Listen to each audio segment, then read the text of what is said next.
Cool. So let's talk about Silo. We're on Yes, to sir. season 2, episode 6 already, so we're past the midpoint of the season. Episode's called Barricades. So spoilers will be on the table in what follows for everything in the Silo, the TV series, through season 2, episode 6. No book spoilers. We haven't read the books. We'll put in a little bit of music here and be back with you in about 10 seconds.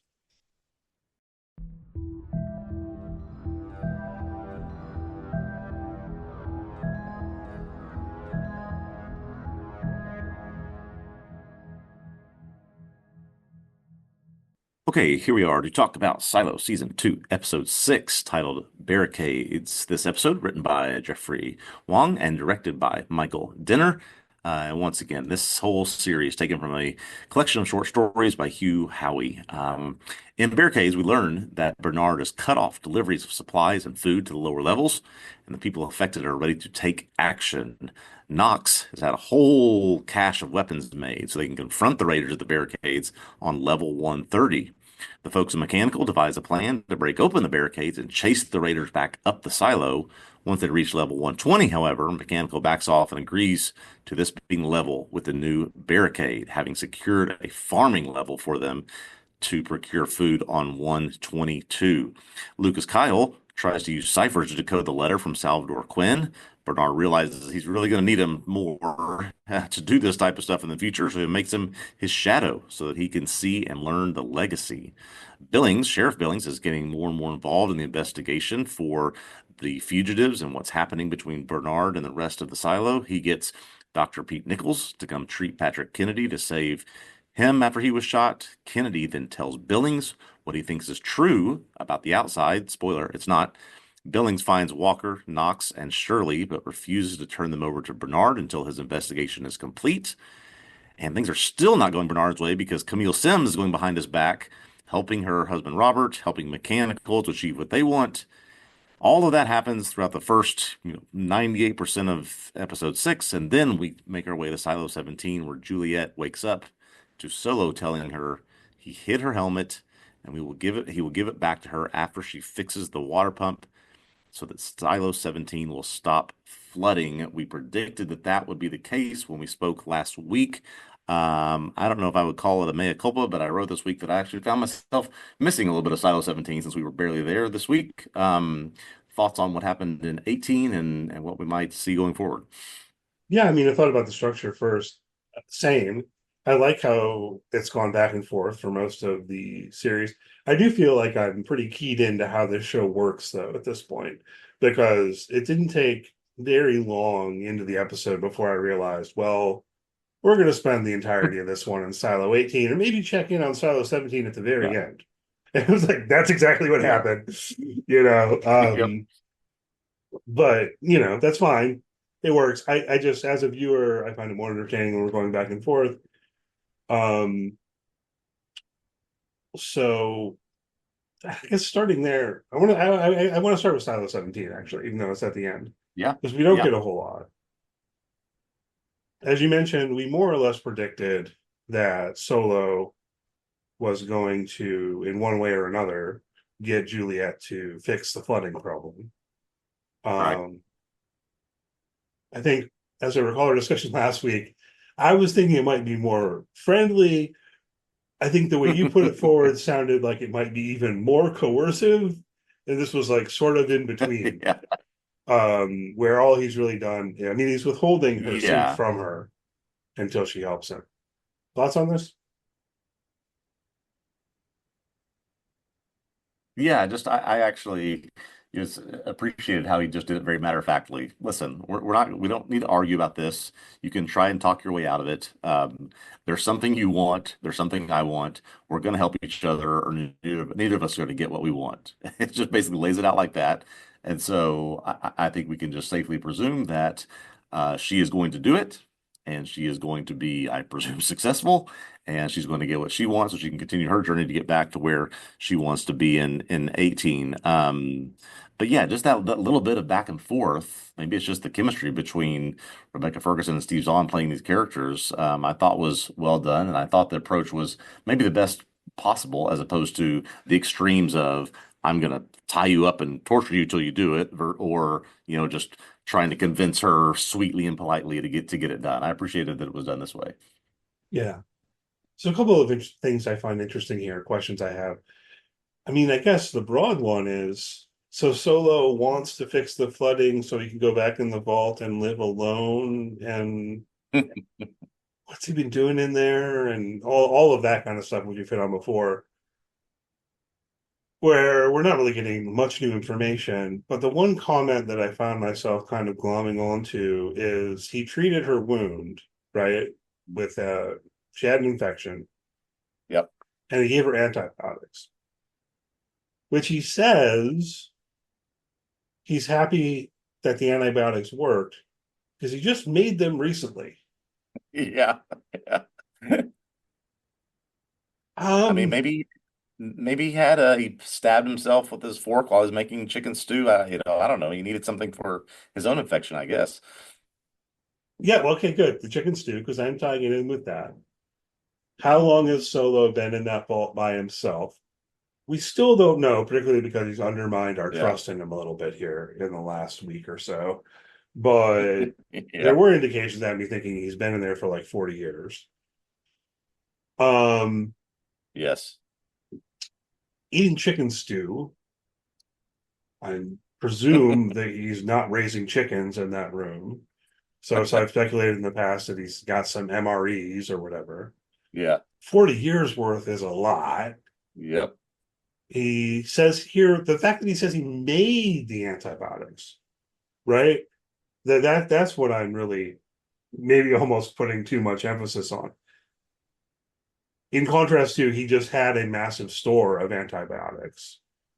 That would almost make more sense, Yeah. right? I already got chicken stew. He's got a ton of chicken stew.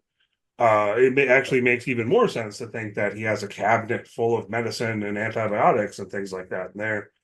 But no, he says he made the antibiotics. I don't know, man. Mhm. And part of me started thinking, like, what does he have, like one of those replicators, like from Star Trek, in there? I mean, I don't Well, know. I don't know if this is so where you're going, but yeah, two things come to mind when I hear that. Number one is, can a 12-year-old who's locked up for 40 years learn how to make antibiotics and have the materials to do that? I don't know. Maybe, but doesn't seem likely. But also kind of lend itself more to, okay, now we get a sense of if he's not Solo or Cole Myers or whoever he claims to be, what was he before? And has he not been in there that long? If he has the ability and the knowledge to make antibiotics on his own. Yeah, I mean, good reminder that he's not who he says he is, and there's that level of the question as well, and probably a good chance that all of that hangs together. Yeah. So I do hope that, given that we're spending pretty much the whole season in Silo 17, in addition to Silo 18, I hope we're going to get answers to those questions by the time we're done. And then I don't know if Yep. how does that even end? I'm curious about that. Is it Solo goes back in his vault and Juliet goes back to Silo 18 and then we never see Solo again? Or um, could it be something else? And maybe what's happening in Yeah. Silo 18 will And play a role. I don't know Sorry, that go we've ahead. talked about this, but it's also pretty convenient that I guess there's a sense of how does he know that the silo is flooding in terms of the preciseness of the timing of when it's going to reach where he is. I guess he's going out of the vault and measuring from time to time. Maybe that seems logical. But then, yeah, just the convenience of, oh, someone just happens to show up a few months before this is all about to happen. I mean, that's just, I guess, necessary for the plot they put together for this show. Again, I don't think we have any reason to not trust him in this particular instance. It's a matter of life or death for him, but it just every week he has remained interesting, but has become more and more sort of shady, in my opinion, of what he's saying, what he's doing, what he's trying to accomplish. Yeah, and so I get to wondering whether what we find out, what I presume we are going to find out when Bernard and Lucas decode that letter from Salvador Quinn, whether that is going to tie together with answers to questions we have about Solo in a meaningful way. Um, I got to thinking about whether this terrible truth that we're presumably going to learn, that Meadows learned, whether it somehow has something to do with both Silo 17 and Silo 18. Um, and I just don't know. I keep thinking about, well, what could be so terrible that Meadows would, Yeah. just drink in a room for 25 years. And I floated the idea to you before on here that maybe there's some level of punishment involved or something. I don't know. I started thinking, what if somehow silos 17 and 18 have been punished and cut off from all the other Mhm. silos or something? Because I think we've been told there are 50 of them. Yeah. Oh, I think the introduction of what we saw last week with some sense of verification that the silos are connected in some way, whether it's through tunnels, whether it's through power, whether it's through communication. We got a sense of that last week. That there's, as the mysteries unfold and as the mysteries are solved, there will be some sense of we can apply one answer in one silo to the others. That's my hope, and I think that's what you're saying as well. I think that will be the case. Um, but I'm just sort of at a loss as to which which silo is going to give us those answers. We had hoped, oh, maybe Solo would take Juliet and tie her up in the vault, and we'd be able to see a whole bunch of things and learn a bunch of things. That didn't happen, it seems like. So we've got to wait now a little bit longer because we're not getting in that vault anytime soon. Certainly, it doesn't seem like the next episode. Yeah, but I mean, it might ultimately be better storytelling. I guess what I hope for almost is that we get some information out of the one storyline and some information out of the other. And then as viewers can think about, well, how to put these things together to where we perhaps know more than the characters in the story or something like that. Um, I'm curious about where Bernard's arc is taking him. The fact that he's now decided to make Lucas Kyle his shadow seems like a pretty Yeah. big move. I mean, this guy's a criminal who's been sentenced to the mines. Why can't Bernard break the code himself? I mean, maybe that's a simple answer. I don't know. Do you have any thoughts on that Well, front? I don't know why he can't necessarily himself break the code, but especially now that he's been sort of Lucas Kyle has nudged the door open and he could, take it and run from there with a lot of different possibilities.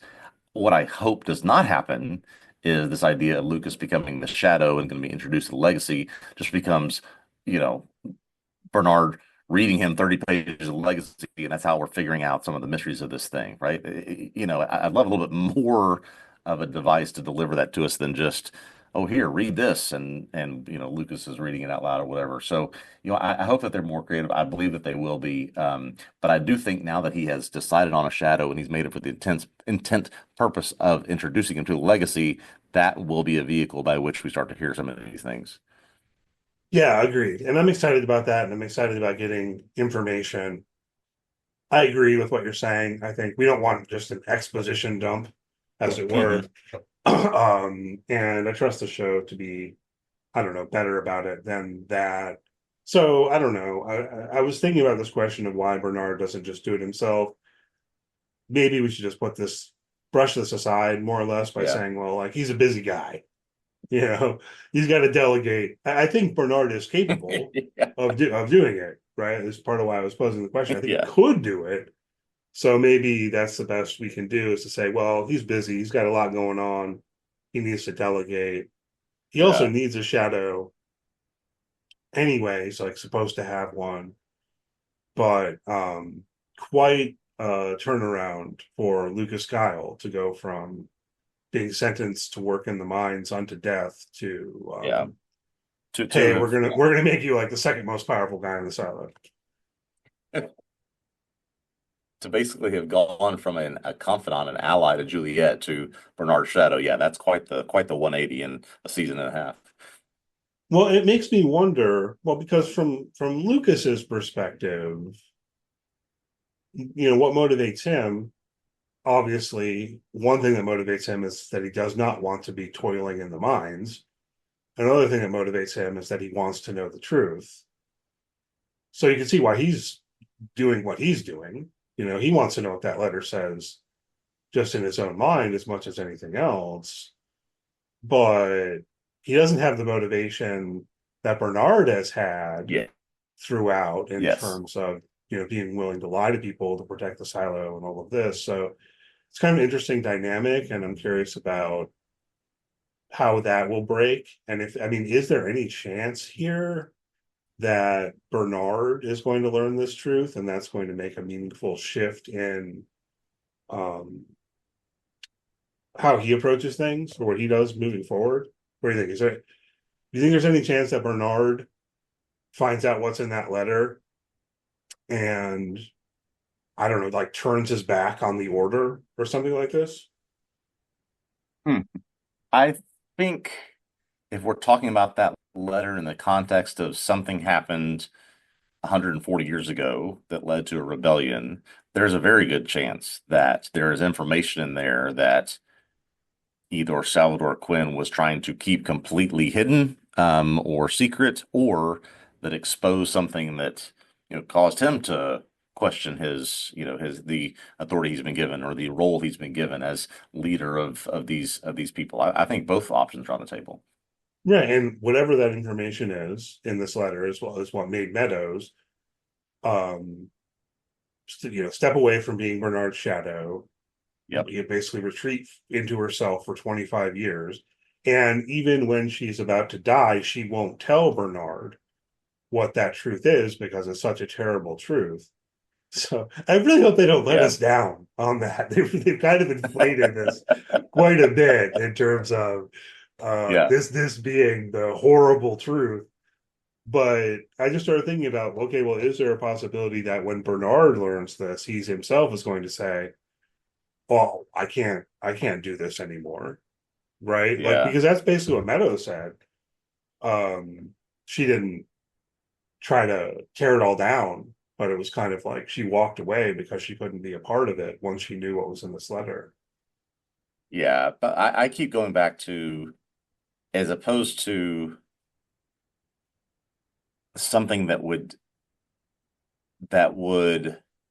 take Bernard away from the mission of his job and what he's trying to do. It was more a sense, perhaps for Meadows and perhaps for Salvador Quinn, a sense of just utter hopelessness. And there is no way to improve or to even marginally understand or create a situation where we can do better than this silo. It'd be weird to have Bernard learn something that would make him turn away from the role that he's playing, and then what actually happens for the next 2 years, or next 2 seasons. Yeah, I'm curious, but I'm sort of leaning on the side of there's some message in there that just completely unveils hopelessness to everyone. Something like that is how they've set it up. But I'm Ryan, and look, what's the rest of the story? The other half, the following 2 seasons. At the end of season one, we saw there's a whole world out there. I think we've been told there are 48 more silos. There's a city on the horizon. There's a lots of ways that this story could Yep. expand moving forward if the I'm starting to wonder if this is what's going to happen, that by the end of the second season, the structure that we've gotten so used to just like totally breaks wide open. You've got the boiling rebellion Yeah. in Yeah. Silo 18. You've got what's going on with Bernard. You've got Juliet potentially coming back, and what does that do to things? Um, I don't think everyone's going to die, but that's No. also on the table because you called it, or I called it, I think, on Patrick Kennedy. Basically, is what he knew was the false thing that it's safe to go Yep. outside. Yeah. Yeah. No, you're right. I mean, this could be get to a halfway point of the series, and it becomes a, end of lost season 3 scenario where everything completely changes. Nothing is the way that it was before. We're going to be in a completely different mode of operations going forward. I think that is absolutely on the table. Yeah. So my hope is that we'll find out what's in Salvador Quinn's letter in the next episode. I don't think we're going to.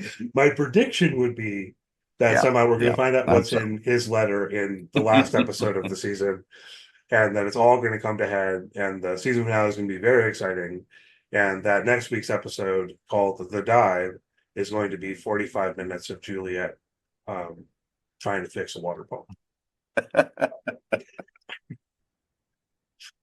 That's my That's prediction. the safest prediction. If you need some Christmas money, just go put your money on there being yeah.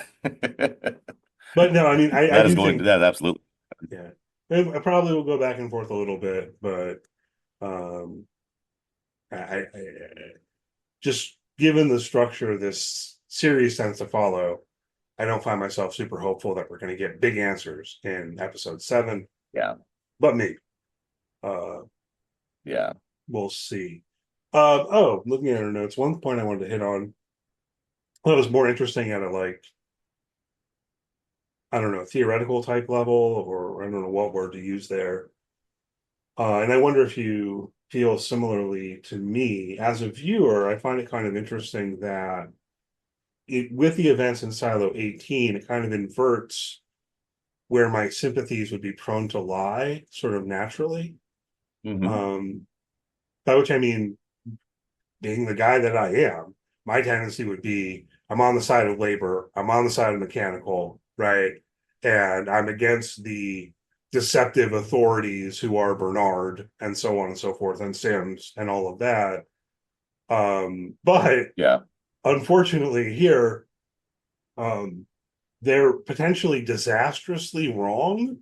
You know, that the fact that like their actions of rebellion could lead to everyone in the silo dying Yes. Yes. means that in a way I'm actually kind of rooting for Bernard to quash the rebellion. I mean, it's a mixed bag. Maybe I'm a little bit torn, Yeah. but I thought it was an interesting dynamic. Do you have any thoughts on that? Yeah, and I absolutely see what you're saying here. And in the absence of us knowing why they continue to lie about what is happening outside or what they know about the outside, I guess I'm on this rooting for the side of yeah, safety of these people. I don't know that I'm necessarily rooting uh for the side of Bernard because he's a complete dick, but I'm rooting for, the security guy who's talking to his aunt, and I'm rooting for Camille, and I'm rooting for people in mechanical to realize the error of their ways of how they don't need to go outside. And so yeah, I'm just rooting for the people that are not I guess I'm rooting maybe for everybody but Bernard to find some sort of success and comfort in this place. Yeah, I mean, I think I can't go quite so far as to say I'm like rooting for Bernard, Yeah. but I do feel a certain level of sympathy for Bernard insofar as he believes that he's doing the right thing. He believes that that book called The Order is telling him what he needs to do in order Yeah. keep the silos safe, keep humanity from dying out potentially. Um, Yeah. I pointed out a number of points where I don't think it quite makes sense, but still, now we're in the context where again it's like, all right, well, my disposition is to root for the people in mechanical, but we saw what happened in Silo 17, and they seem to be pretty close to a path that's leading in that direction. Yeah. And we definitely don't want that. So I don't know. I just Yeah. think it's kind of interesting how they're playing with those power dynamics in terms of our like rooting interests, as it were. Yeah. And it was maybe, and to that point, it was interesting that Mechanical seemed content with taking over up to 120, having access to the things that they were missing, and okay, let's call a truce at this point, right? So are they still wanting to make it their ultimate goal to completely take over the silo and go outside? It seems to have shifted somewhat if they're happy with what they have now. Yeah, I don't know because they needed food. Yeah, So that calms sure. things down to a certain extent. But then you have this other dynamic with Billings and Patrick Kennedy. And where does that go? Yeah. Given that what we Sort of sense of saw, go ahead. I say is a sense of you can't, win a war in one day. It's going to take multiple battles to achieve what you want. Yeah, and I was going to say, what did we see at the very beginning of the season in Silo 17? that guy was the sheriff who had been sent down to Mechanical, and his allegiance flipped, right? And so the show's very much setting it up in parallel to that, where you could imagine, well, now Patrick Kennedy has told him about that cleaning tape. Um, if Billings is now on board with the thought that it's safe to go outside Yeah. and everyone's been lied to, does that start spreading and become more the goal of everyone in Mechanical? Maybe, but we don't want that to happen. That's what I think is kind of interesting. Is Yeah. um, Yeah. Yeah. like these people are being lied to. They found out they've been lied to, but we kind of don't want them to. But they're wrong. I mean, that's still the biggest question that bothers me about this show. I mean, in a good way, hopefully, at least, Yeah. is why, again, why are they lying in the way that they are lying when we know that it is, in fact, toxic outside?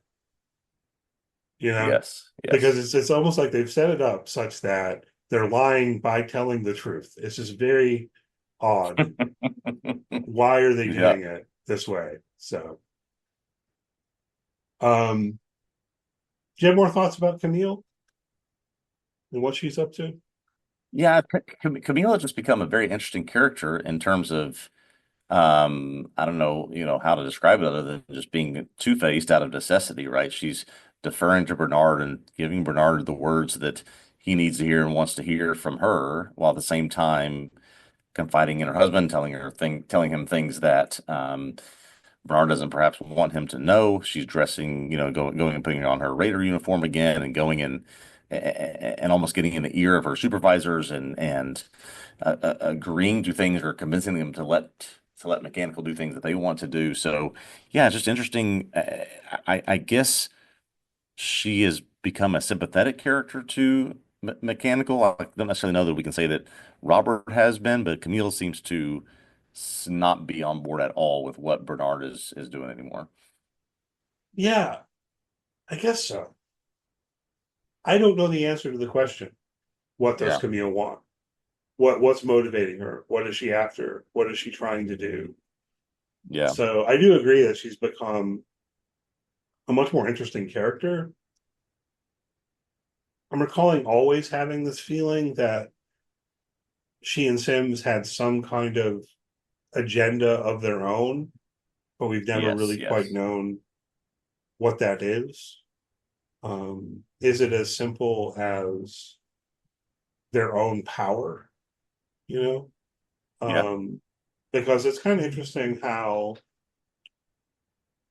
Bernard made Sims the judge, hmm which is, from Sims's point of view, bad because he knows the way that things really work.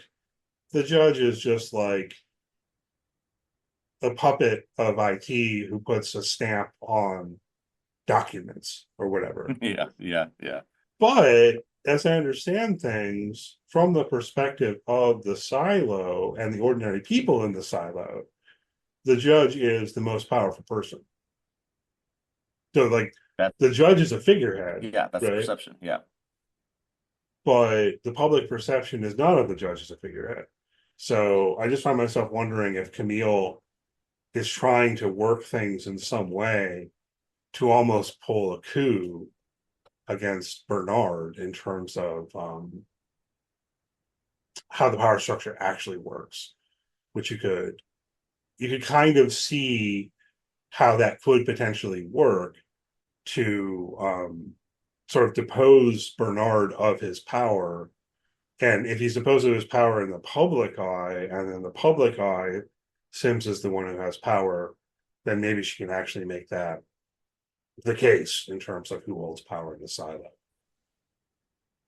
so I think the idea of Camille using this role that's been thrust upon Robert Sims is an interesting one, and one that may have a sense of backfiring that Bernard may not have expected, right? Yes, it's a role that doesn't do anything. It's a role that just signs documents. It's a role that's a figurehead. However, as you have said, it is a role that the people perceive as someone who is in charge. So Camille, clearly playing a lot of different sides here, can try to use that perception, use that power, use that sense of the role that he has to undermine what Bernard is trying to do. Will Sims go along with that? They do seem to have their own agenda. They do seem to try to be in parallel and alignment with everything that they're doing. So yeah, I can see that being a path where Sims is just sort of sitting back frustrated and not in the game anymore. But Camille's going to force the issue to make them be a part of that. Yeah, it's interesting because she's not telling her husband what she's been doing. So we'll see where that goes. I'm Yeah. excited about this final stretch of the season because I feel like in some way all of these threads are going to come together. At least I hope so. I think we are going to get some meaningful answers by the time we're done with season two, at least, if not next week, which again we've predicted is going to be all about Juliet fixing that water pump. Right. But we hope you'll join us again next week to hear us complain about that. Or I'm sure there'll be some other stuff going on. There'll be some interesting things to talk about. I have been enjoying the second season of Silo quite a bit personally. Um, so thanks for listening. Please do join us again next week. If you enjoyed the podcast, leave a good rating, review, all that good stuff. Check out tvobsessive.com. Ryan is writing articles on each episode of season 2 of Silo. I read on season 1. And there is, of course, all kinds of other stuff on there you can read as well. Follow the site on social media, search for TV Obsessive, and we'll see you next time. All right. Have a great holiday, everybody. See you next time.